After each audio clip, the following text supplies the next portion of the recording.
Let me give you an overview of a chain supervising pharmacist. Supervising pharmacist in New York State, whether it's in the chain setting or the independent setting, is really the same. We are responsible for adhering to the rules and regulations of the State Board of Pharmacy in New York.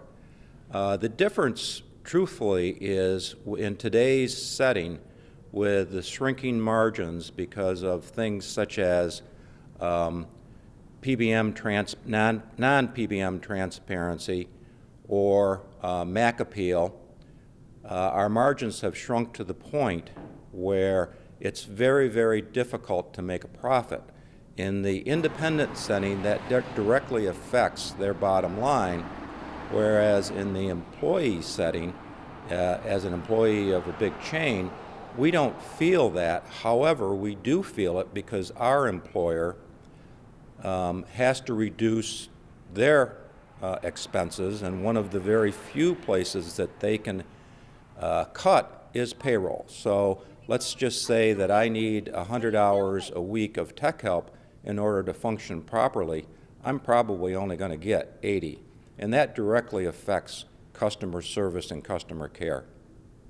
You mentioned the fact that it's difficult profit margin-wise for pharmacies throughout the state of New York, but with the high cost of drugs, that patients may wonder, why is that? Well, the high cost of drugs is directly related to the fact that manufacturers have no price control, so they can charge whatever they want. If we were able to make a reasonable profit off of whatever the drug costs, then it wouldn't be an issue. However, because there's no transparency with the PBMs, we really don't know what the insurer is being charged as opposed to what we're being paid. And there's where the difference is. You mentioned the PBM. That is typically known as a middleman. Explain how that system works. Yeah. The pharmacy benefit manager, which is the acronym of PBM, is a middleman. What they do is they contract with insurers in order to manage that insurer's patients' health care. It impacts the cost of drugs because of the fact that the PBM is charging the insurer one price, they are taking a fee for their service, and they're paying the pharmacy a different price. And what that spread is, we don't know. Nobody knows because there's no transparency. And what kind of an impact is that having for both the patient and for the pharmacist? Well, for the patient, what ends up happening is that their premiums go up and up and up and up, so their health care costs more every year.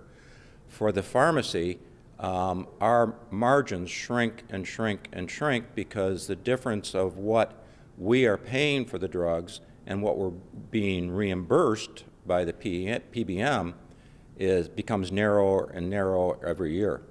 What needs to be done in your estimation? My estimation is there is current legislation out there that would mandate PBM transparency. In other words, we can see where the difference is, what the PBM is charging the insurer, what they're paying the pharmacy provider, and what the difference is.